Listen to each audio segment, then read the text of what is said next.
இல்ல ஒண்ணுமே புரியல. இந்த மனசு பயலுங்கள்ல எவனுக்குமே வெளிப்புரிக்கிறது இல்லையா?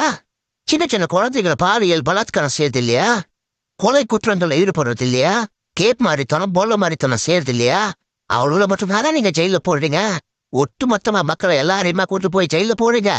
அது மாதிரியான நாய்கள்ல வெறி பிடிச்ச நாயை தனியா பிரிச்சு எடுத்துட்டு போயிட்டு ஒன்னு சிகிச்சை கொடுங்க. அதை விட்டுட்டு ஒட்டு மொத்தமா திருநாய்களை எல்லாத்தையுமே கொண்டு போயிட்டு காப்பகத்துல அடைப்போன்னு சொல்லி புடா விட்டுட்டு கருணை கொலை செய்யறதுக்கான முயற்சியில் ஈடுபடுறீங்களே, அதுக்கு ஒரு உத்தரவு கொடுக்குறீங்களே, இதெல்லாம் என்ன இது? ஆ ஆமா, இந்த உலகத்துல மனுஷங்க மட்டும்தான் வாழணுமா? மற்ற ஜீவராசிகள்லாம் உங்களுக்காக இறையாகணுமா? இல்ல நம்ம நீதிமான்களை பார்த்து கேட்கிறோம். திருநாய்களால மட்டும்தான் குழந்தைகளுக்கோ வயசான பெரியவங்களுக்கும் பிரச்சனை இருக்கு, ஆபத்து இருக்கா? மனுஷனா பிறந்து வெறி பிடிச்சு அறையக்கூடிய பல பேருனுடைய செய்கையால இந்த குழந்தைகளும் வயசான பெரியவங்களும் பாதிக்கப்படல அப்படின்றத உங்களால சொல்ல முடியுமா?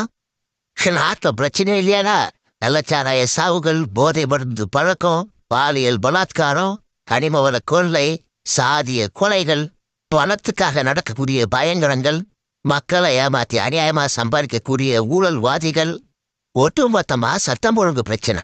இதையெல்லாம் கட்டுப்படுத்தி ஒழிச்சு கட்ட துப்பு இல்லாதவங்க அரசாங்கமும் சட்டமா திருநாயங்களை ஒழித்து கட்டுவதிலே தீவிரம் காட்டுகிறது. ஏனென்றால் அவைகள் எல்லாம் தெருவில் இறங்கி போராடாது. நல்ல வருகிறாரே, வாழ்த்துக்கள்.